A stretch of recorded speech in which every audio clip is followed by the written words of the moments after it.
he proclaimed himself Prince of Wales. Assuming the title of Prince of Wales with all its resonance was a momentous step. The Welsh hadn't been ruled by a native prince since the death of this man a century before. He was Llywelyn ap Gruffydd, or Llywelyn the Last, as he's commonly known. So, in claiming the title, Owain Glyndwr was issuing a direct challenge to Henry IV. And he was telling the world, look, this is no local squabble with the likes of Reginald de Grey. This is a national revolt.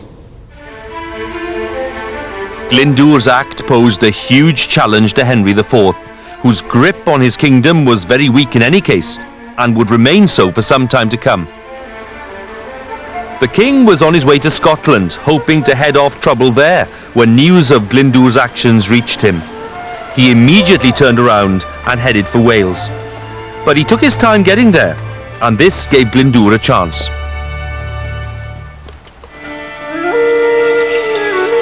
Motivated by natural patriotism, hundreds of Welshmen, mostly from the northeast of the country, had flocked by now to Glyndwr's side.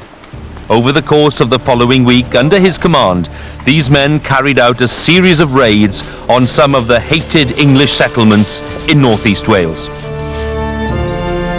Rhuthun, home of Sir Reginald de Grey himself, was the first town to feel their wrath. It was market day in the town of Rhuthun when Glyndwr and his men appeared from nowhere and caused chaos. Rhuthun in those days was a fortified settlement. Glyndwr and his band of 250 had to disguise themselves to get in, which is what they did. But just imagine the havoc when the disguises came off, the fighting started in the market square, and by all accounts, there were just 3 buildings left standing at the end of the day. The attack on Rhuthun was rapidly followed by similar attacks on 7 other towns. The September Rampage, as it's been called, took the English by surprise, and they were equally unprepared for what happened next.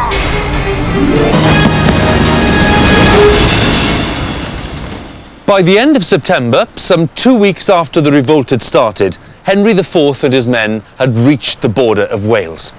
They advanced into the country, and of course they expected to meet military opposition at any moment. But they didn't.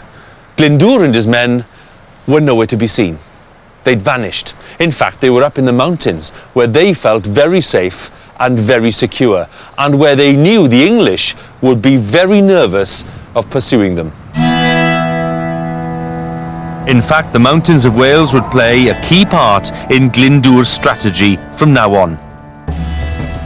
He and his men would retreat to them whenever the going got tough, then they'd sweep down from them whenever their enemies least expected them to appear. Glyndwr realizes that utilizing the countryside, which he knows far better than an English king, utilizing the landscape in that way, in a guerrilla fashion, is the way to deal with a large, well-armed English army. Glyndwr's armies, or forces, are relatively small in number. They can move quite rapidly, whereas a lumbering, very large English army can move slowly. And as a result, whenever the king himself takes an army into Wales, he gets a bloody nose. The first fruitless encounter with Glyndwr and his men bred a mood of despondency among King Henry's troops, and that mood deepened as they beat a retreat from Wales in October 1400. Horrendous weather was the main cause. Thunder and lightning, accompanied by heavy rain, sometimes turning to snow, dogged the English soldiers every step of the way. And this seems to have convinced them that this mysterious Welshman, called Owain Glyndwr, could make the very elements obey his commands. What people believe is perhaps more important than what actually happens on the ground. And this idea that he could control the weather and so on was certainly useful to Glyndwr.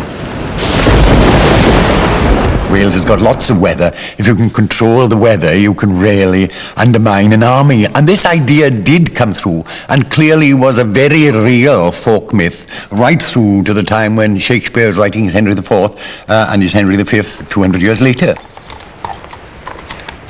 Interestingly enough, when the English labelled Glyndwr a sorcerer, they might not have been all that wide of the mark.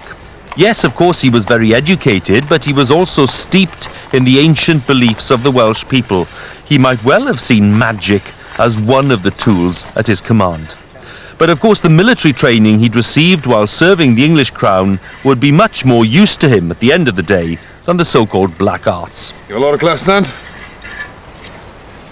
Forth with the mail, with your turning on north and that to it. Displaying a sound grasp of military tactics, he and his men sat out the winter of 1400 in a camp that they'd made for themselves high on the slopes of one of the biggest mountains in Wales.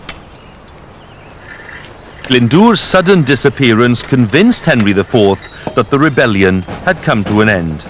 It was perhaps a reasonable assumption, but it was wrong.